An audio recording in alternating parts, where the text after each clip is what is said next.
అలాంటి మహాశక్తి యాగాన్ని ఒక యాగ రూపంలో ఇక్కడ శ్రీపీఠంలో మనం 3 సంవత్సరాలుగా ప్రతి సంవత్సరం నిర్వహిస్తూ 100 కోట్ల కుంకుమార్చన చేస్తున్నాం. అంటే అట్లీస్ట్ చెయ్యగా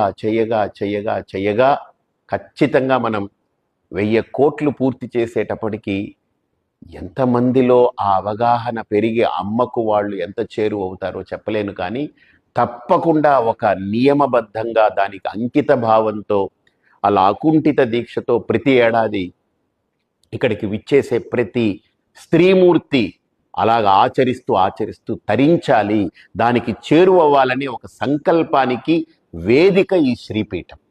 హిందూ ధర్మం అనేది మనం మాట్లాడుకుంటూ వస్తున్నటువంటి ఒక పేరు. అసలు ఈ హిందూ ధర్మం గురించి చెప్పడానికి 4 వేదాలు, 6 శాస్త్రాలు, ఆగమాలు, దర్శనాలు, పురాణాలు, ఉపపురాణాలు, ఉపోపపురాణాలు, కావ్యాలు, సాహిత్యము, నాటకము, అలంకారాలు, అసలు ఛందస్సు ఒకటి కాదు. అసలు ఇవన్నీ చెప్పుకుంటూ పోతే ఓన్లీ లిస్టింగ్ చేస్తేనే ఒక 15-20 నిమిషాలు గుక్క తిప్పకుండా లిస్టింగ్ చేయొచ్చు మనం. ఇది ఇండెక్స్ మ్యాటర్స్ అన్ని. అలాంటిది హిందూ ధర్మం గురించి మనం ఒక ముక్కలో చెప్పాలంటే కష్టం కదా. కానీ మన ఋషులు ఎంత గొప్పవారంటే హిందూ ధర్మం యొక్క సారాన్ని ఒక్క మాటలో చెప్పారు, ఒక్కటే వాక్యంలో. ఏమిటనంటే ధర్మ, అర్థ, కామ, మోక్ష అని 4 పురుషార్థాలే మన ధర్మం యొక్క మూలము. చాలామంది శని అని అంటే నెగిటివ్గా థింక్ చేస్తారు. ఏ గ్రహము నెగిటివ్ కాదు. ప్రతి గ్రహము దాని కక్షల్లో ఉండి వాటి పనులు చేస్తూ ఉంటుంది. ఏదీ నెగిటివ్ కాదు, ఏదీ పాజిటివ్ కాదు. కానీ ఆయా కక్షల్లో ఉన్నప్పుడు దాని తాలూకా వ్యతిరేక ఫలాలు లేదా అనుకూల ఫలాలు ఇస్తుంటాయి. అది గ్రహము యొక్క స్వభావం కాదు. నీ ప్రారబ్ధము బట్టి గ్రహము అలా ప్రవర్తిస్తుంది. నీ ప్రారబ్ధానికి అనుసరించే గ్రహము దాని యొక్క ఫలాలను ఇస్తూ ఉంటుంది తప్ప నువ్వు చేసుకున్న కర్మకి అవి ఇచ్చే ఫలాలు అంతే. ధర్మ, అర్థ, కామ, మోక్ష అని 4 పురుషార్థాలే మన ధర్మం యొక్క మూలము. 5 వేళ్లతో మీకు నేను చూపిస్తాను. 5 వేళ్లలో ఈ చేతిలో మన ధర్మం ఉంది, ఈ గుప్పెట్లో మన ధర్మాన్ని పెట్టారు మన వాళ్ళు. ఎంత అద్భుతంగా పెట్టారో దీని మీద నేను ఒకసారి బాగా అవగాహన చేసుకుని మీ ముందు పెడుతున్నా. ఎంత సులభంగా అర్థమవుతుందో చిన్నపిల్లలకు కూడా అర్థమవుతుంది. ఇందులో 4 మన పురుషార్థాలని చెప్పుకున్నాం కదా. ఈ 4 వేళ్లకి సంకేతాలు. ఇది ధర్మము, ఇది అర్థము, ఇది కామము, ఇది మోక్షం. అంటే చిటికెన వేలు ధర్మానికి, ఉంగరపు వేలు అర్థానికి, మధ్య వేలు కామానికి, తర్వాత మోక్షానికి చూపుడు వేలు. మరైతే ఈ వేలు ఏంటండి అని అడిగితే దీన్ని దైవం చైవాత్ర పంచమం, ఇక 5వదిగా దైవంగా చెప్పబడుతుంది. ఒక శక్తిగా, ఒక తత్వంగా, ఒక శక్తిగా, ఒక దైవం అనేటువంటి పేరుతో పిలువబడుతుంది. మనకు నమస్కారం అనేటువంటిది పెట్టేటువంటి సంస్కారంలో మొట్టమొదట చూడండి, దేవుడు అనేటువంటి దేవుడిగా భావించే బొటన వేలు కనపడదు. ఇది వెనక్కు ఉంటుంది, చివరికి ఉంటుంది, వెనక్కు ఉంటుంది, కనపడదు, అంతర్లీనంగా ఉంటుంది. అసలు ఉందో లేదో కూడా తెలియదు. కాబట్టి మొట్టమొదట కనిపించేటువంటిది ఈ చిటికెన వేలే. అంటే ఏంటనంటే ధర్మము మూలం, ధర్మమూలమిదం జగత్, ధర్మో విశ్వస్య జగత ప్రతిష్ట. ధర్మమే మొట్టమొదటిది.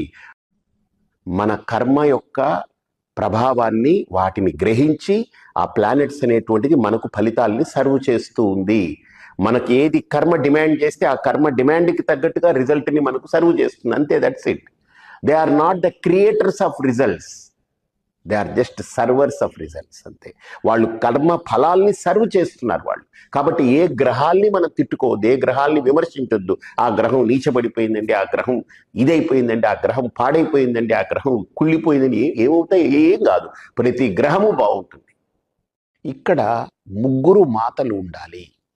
3 అమ్మల మూల పుటమ్మ అంటాం కదా మనం. ఆ 3 అమ్మలు ఇక్కడ ఉండాలి. ఎవరెవరు అంటే మొట్టమొదట శ్రీమాత, తర్వాత గోమాత, తర్వాత శృతిమాత. అంటే శ్రీమాత అంటే అమ్మవారు, గోమాత అంటే గోవు, శృతిమాత అంటే వేదము. ఈ వేదము, గోవులు, అమ్మవారు, ఈ 3 ఎక్కడైతే ఆదరింపబడుతుందో, ఈ 3 ఎక్కడైతే పోషింపబడతాయో, ఈ 3 ఎక్కడైతే విశేషంగా సేవలు అందుకోబడుతుందో అది ఒక క్షేత్రము రూపొందడానికి ప్రధానమైన అర్హత. హస్తసాముద్రిక శాస్త్రంలో ఈ బొటనవేలు ఏదైతే ఉందో ఈ భాగమంతా కూడా ఇక్కడ ఏదైతే లైఫ్ లైన్ అంటారు, జీవన రేఖ అంటారు, ఇది అప్పర్ మార్స్ అంటారు, పైన ఉన్నటువంటి కుజస్థానం. ఇక్కడ మధ్యలో రాహువు కూడా తగులుతాడు, తర్వాత కొంత చంద్రుడు కూడా తగులుతాడు, ఇకపోతే ఇక్కడ కేతువు కూడా తగులుతాడు. అంటే ఒక శుక్రుడికి చంద్రుడు, కేతువు, రాహువు అండ్ కుజుడు, ఈ నలుగురి తాలూకా ప్రభావము ఈ శుక్రుడి యొక్క పరిసర ప్రాంతాల యందు తగులుతూ ఉంటుంది. అంటే వెరసి మొత్తం 5 గ్రహాల ఇన్ఫ్లుయెన్స్ కలిగేటువంటి అత్యద్భుతమైనటువంటి క్షేత్రం ఇది, శుక్రక్షేత్రం అంటారు. ఈ మూడింటిని దృష్టిలో పెట్టుకొని శ్రీపీఠము ఆరంభం చేసే రోజు నుండి ఈ రోజు వరకు అంటే 24 సంవత్సరాలు ఇక్కడ గోమాత, శ్రీమాత, వేదమాత ఈ మూడు కూడా సేవలు అందుకున్నాయి. అక్కడే మంత్ర సిద్ధి కలుగుతుంది, అదే ఒక క్షేత్రం అవుతుంది.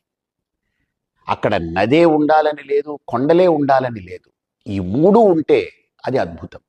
కాబట్టి ఈ మూడిటి యొక్క మేళవింపే శ్రీపీఠం. దాన్నే నేను 3G అనేటువంటి పేరుతో చెప్పడం జరిగింది. 3G అని అంటే ఒక G ఫర్ గురుకులం, అదే వేదము, ఒక G ఫర్ గోకులం అంటే గోవులు, ఒక G ఫర్ గోపురం అంటే అమ్మవారికి క్షేత్రం, పీఠం.